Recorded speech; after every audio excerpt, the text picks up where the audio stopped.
Breaking news नाज़रीन खैरपुर जे ॻोठ टंडो मस्तीअ जे रहवासण 15 साला निंगरी तैयबा वल्द सुलेमान वाला खे जतोई बिरादरी जा हथियार बंदन अगवा करे ज़बरदस्ती निकाह करायो वियो।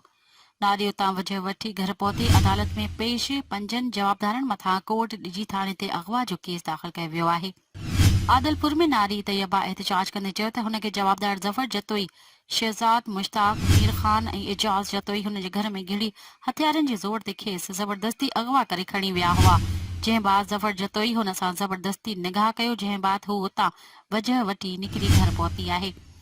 निंगरी जो वधीक चवण हो त जिते हिन खे अगवा करे खणी विया हुआ उते ॿियो बि काफ़ी औरतूं मुक़वी बणियल हुयूं, जिन ते ही माण्हू ज़ुल्म करे रहिया हुआ। संदसि चवण हो त ज़फर जतोई हथियारनि जे ज़ोर ते ज़बरदस्ती निकाह कयो हो। अहिड़ो बयान हुन खैरपुर जी अदालत में पेश थी अदालत आॾो रिकॉर्ड पिणु करायो आहे, जिथे त ज़फर जतोई समेत 5 जवाबदारनि मथां निंगरी जे पीउ मोहम्मद सुलेमान जी फरियाद ते कोर्ट ॾिजी थाणे ते अगवा जो केस दाख़िल थियण बाद पुलिस जवाबदारनि खे गिरफ़्तार नाहे करे सघी। नारी मूजिब जवाबदार बासर हुजण करे हुननि जे घरनि मथां फायरिंग करे घर भातियुनि खे क़तल करण जी धमकियूं ॾेई रहिया आहिनि ऐं हुननि जी ज़मीन ते कब्ज़ो करे फसल भेले रहिया आहिनि। एहतजाज कंदड़ निगरी IG Sindh DIG Sukkur SSP Khairpur ऐं आला अख़्तियारनि खां मुतालबो कंदे चयो त मामले जो नोटिस वठी खेसि अगवा कंदड़ जवाबदारनि खे गिरफ़्तार करे हुन सां इंसाफ़ कयो वञे।